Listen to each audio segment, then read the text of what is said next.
Hi, I'm Nora Duncan, State Director with AARP Connecticut. Welcome to another episode of Coffee and Tea with AARP-CT. This is an interview series where we talk to policymakers and influencers on the issues important to people 50 plus in Connecticut and their families. And my internal influencers are John Erlingheuser and Anna Doroghazi, who lead our advocacy work. And they're both with me today. And we had a great legislative session, and it just wrapped up. And we want to talk about all the things they influenced, along with our volunteers, to make things better for people in Connecticut. So let's jump right into it. So congratulations to both of you. Awesome job. And John, I'm going to start with a question to you. And this is all kind of follow up to what we've been talking about during the entire legislative session, which began in January 2023.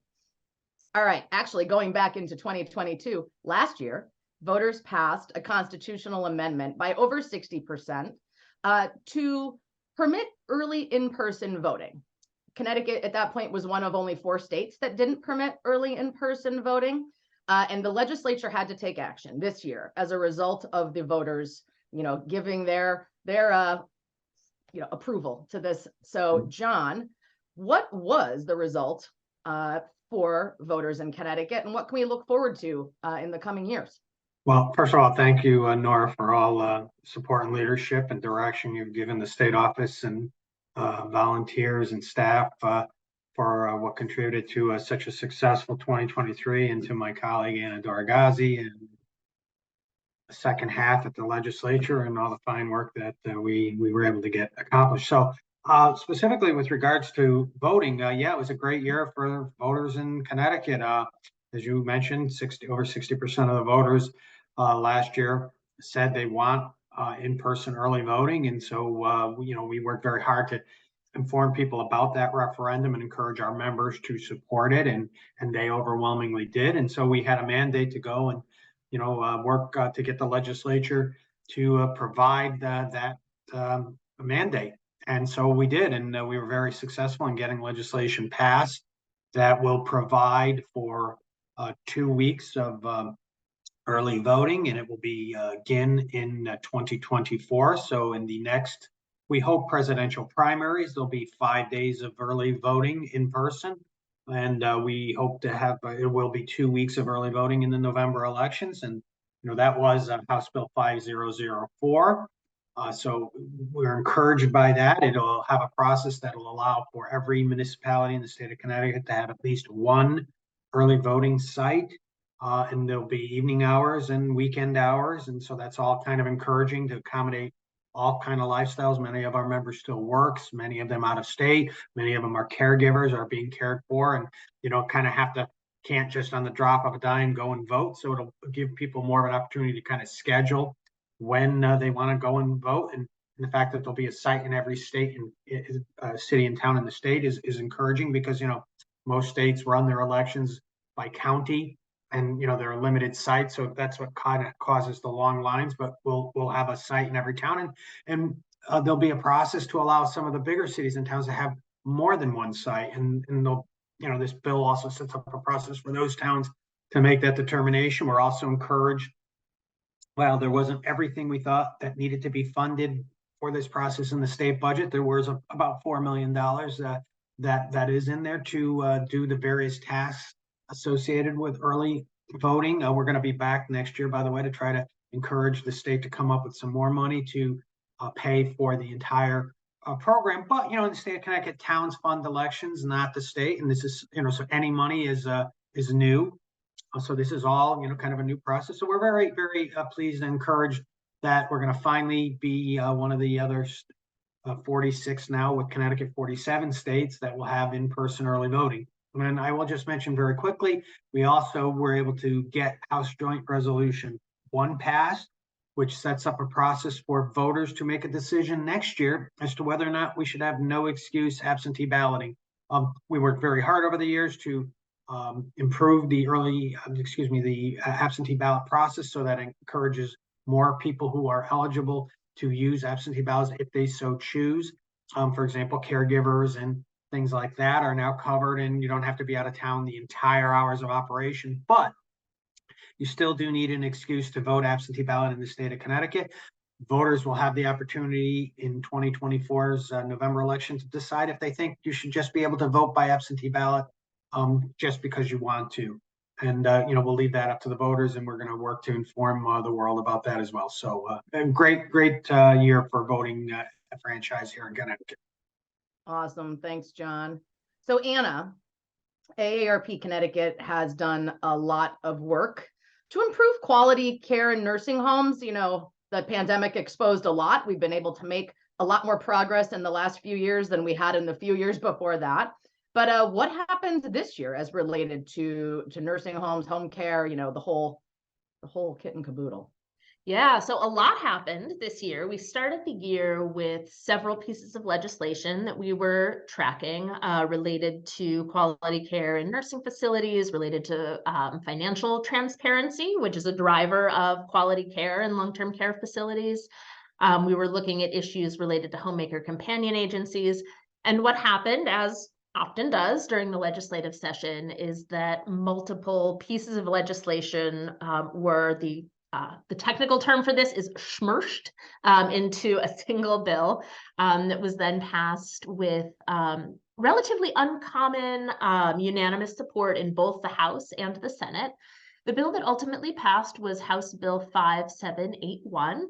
And this legislation does a lot of things all at once. Again, this started off as 5 or 6 different pieces of legislation that were then amended and combined into one bill that is going to require the long-term care ombudsman to be notified when residents are involuntarily transferred or discharged from a nursing home. So that's one important measure. It's going to create family councils in managed residential communities that provide assisted living services. Family councils are something that nursing homes already have that have been really important for creating senses of community and keeping family members informed about the care going on in facilities. It's going to improve financial transparency in nursing homes by requiring nursing homes to disclose annual narrative summaries of their cost reports. This is just going to help the public better understand how nursing homes are spending the $3.5 billion that they receive each year in Medicaid funding, which is a mix of state and federal taxpayer dollars. We're going to have a new requirement that nursing homes will have to disclose if they are owned by a private equity company. This is really important because we know that when private equity firms invest in nursing homes, the quality of care decreases. Residents are more likely to be sedated or put on antipsychotic medications that they don't need, and they just have worse health outcomes across the board. This legislation, House Bill 5781, will also create a brand new dementia services coordinator position that's going to be housed within the Department of Aging and Disability Services. And then this bill also included several measures related to home care companion agencies.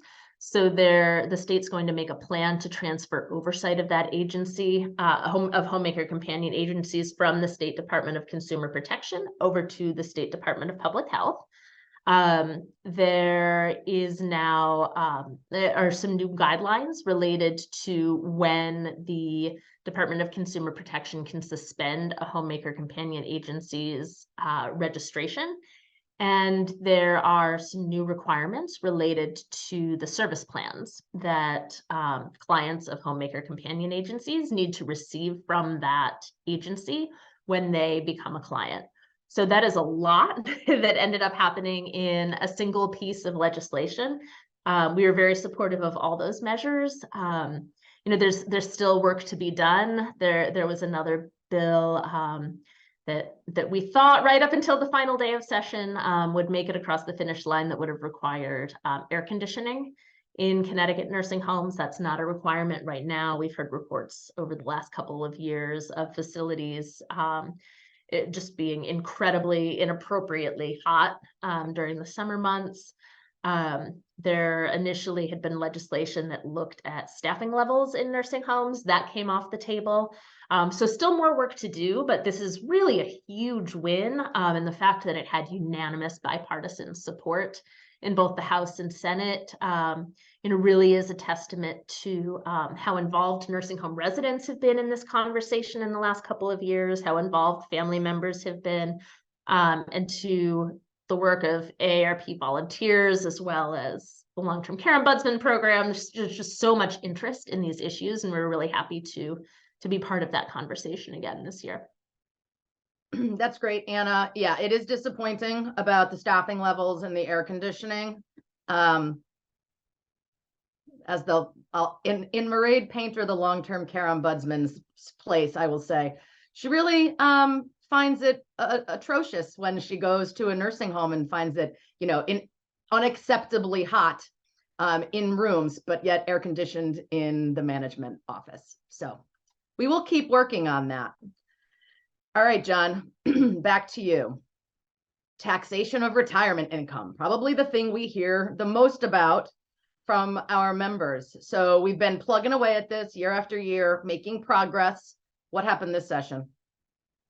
Well, we inched up a little bit further again with some major strides that frankly will set the table nicely for the upcoming years as well. So right, as you said, Nora, just maybe 5 or 6 years ago, all retirement income was taxable in the state of Connecticut, and we've gotten multiples of changes, and right now under current law until another few days, we were in a position where if you if you were single and had an adjusted gross income of less than $75,000, or a married couple who had less than $100,000, your income was your pension income and annuity incomes were exempt. But under this current law, we were able to get a change and kind of fix what we call a cliff. If you made $1 over that 75,000 as an individual, or $1 over the $100,000 as a married couple, you lost all the exemption, and your total income was taxed. And that kind of set off this cliff effect, and so it wasn't right that somebody who made $75,000 and $1 was getting nothing. So we worked very hard with the Finance Committee and the members of the legislature, and we're able to get some changes to that. And so what the budget will do is gradually reduce those exemptions for single individuals making between $75,000 and $100,000, and then married couples making $100,000 and $150,000. So this is not a perfect, fix.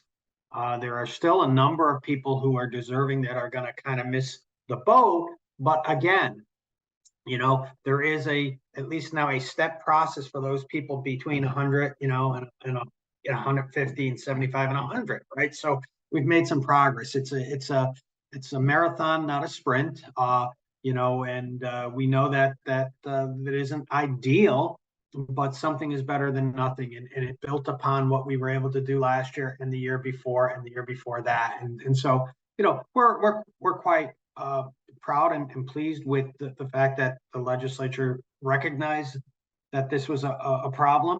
There was a big major tax cut overall for all taxpayers, and the fact, mostly middle income earners, and the fact that we were able to, on top of that, get this, beginning of a fix and a beginning of the leveling of the cliffs that people experienced is a big thing. And so we're quite encouraged about it. And what I will say is those responsible for helping us get this fix in the legislature are committed to expanding it and coming up with something that's an even better solution in the coming years. So, what I could say is, I know, Nora, you agree, and as does Anna, that this will be on our agenda again next year. And that will look to continue to keep broadening the exemption, because what we do know is that, those that are retired and on fixed incomes actually contribute more to the gross state product than they take out of it. And so, we want to do everything we can to encourage, middle income taxpayers to stay in the state of Connecticut because they do pay other taxes. They pay property taxes, they pay gas tax, they pay sales tax, and so, they are contributors. They're not takers. And we want to do everything we can to encourage them because, folks, even with this new fix are not necessarily in dire straits, but again, they're making enough to say, boy, if I'm going to lose all the tax incentives to stay in the state of Connecticut, I'll go to North Carolina, I'll go to Florida. And we don't want to see that happen because in the end, all taxpayers are going to get hurt, especially those that are on low income assistance programs like SNAP, food assistance, heating assistance, and the like. So, we're encouraged, but we're also determined to continue the fight.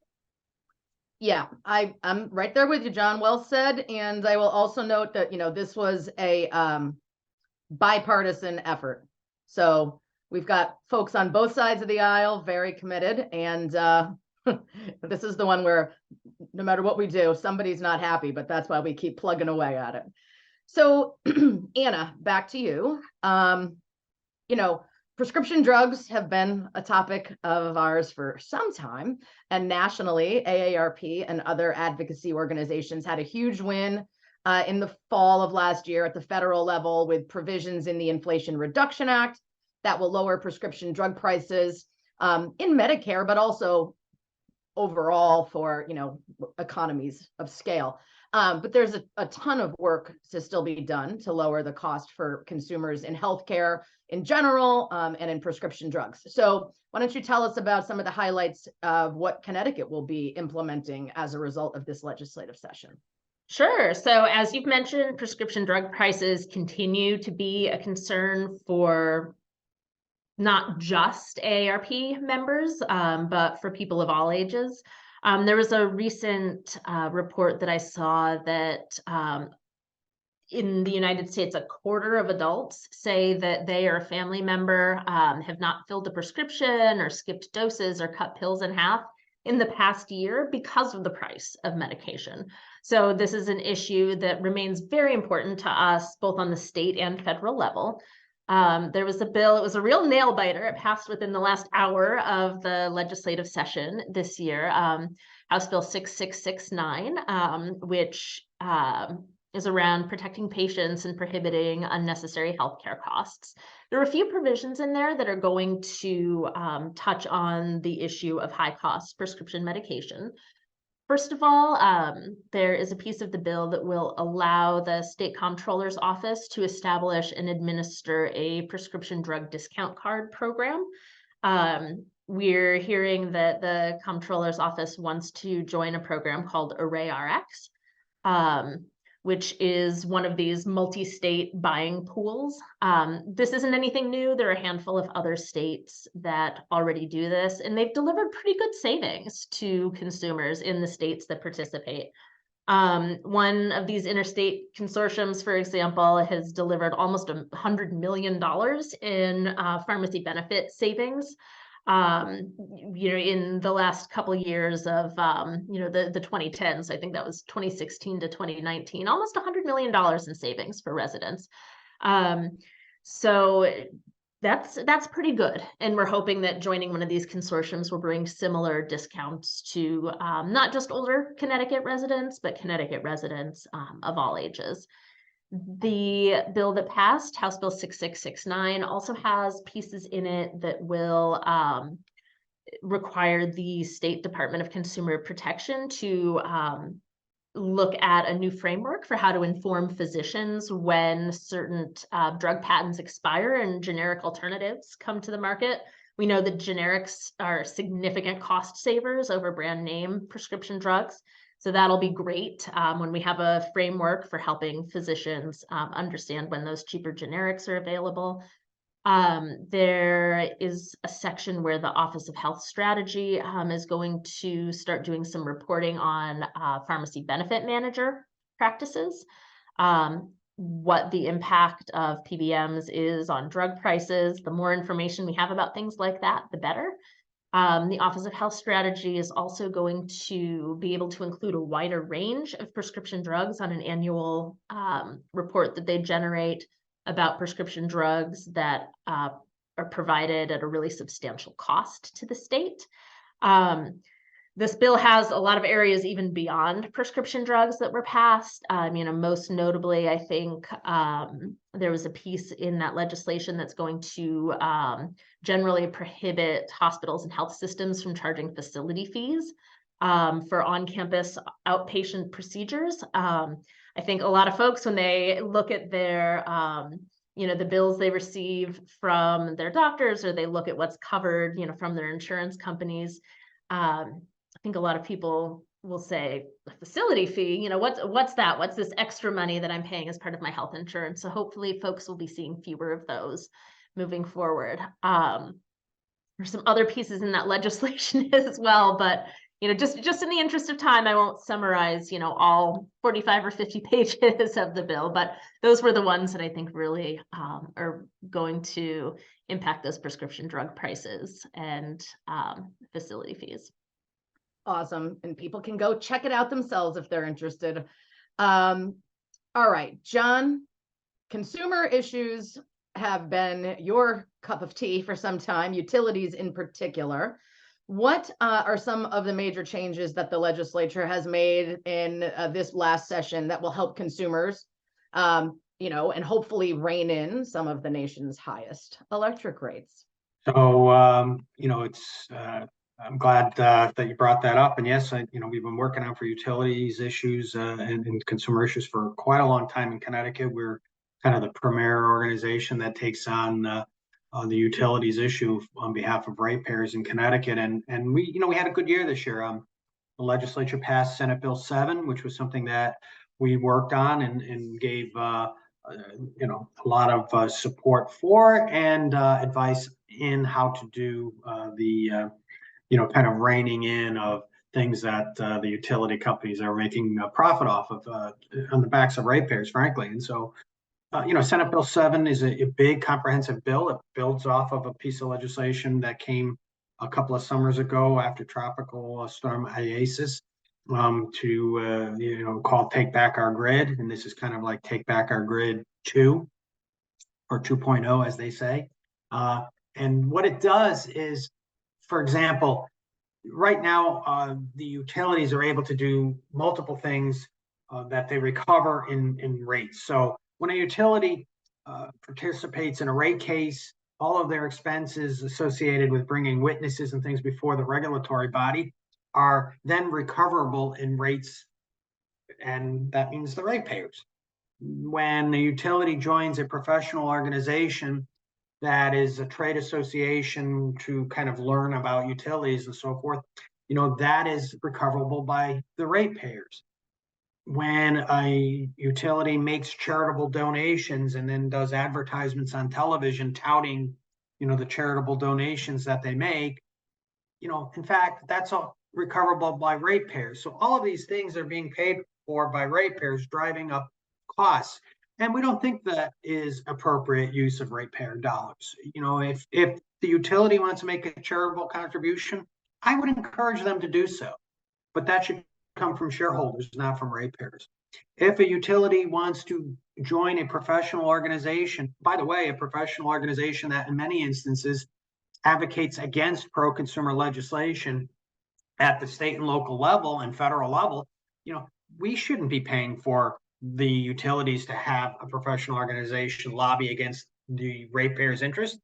Shareholders should pay for that. If a utility wants to bring in expert witnesses and go before the regulatory body and make their case as to why they should be getting more of a return on their investment than the regulators say, the ratepayers shouldn't be paying for that. The utilities should be paying through their shareholders. So, this is a building upon an extension of some of the reforms that were made. We're in the process right now of performance-based rate making, which was, Take Back Our Grid Act, so that now utilities will no longer get what is called a rate of return based on expenses, and then whatever the regulators determine is a fair and just and reasonable return on their investment. Now they're going to get a return on their investment based on their performance, so that if a storm happens, how long is it going to take for them to get your utilities base back on?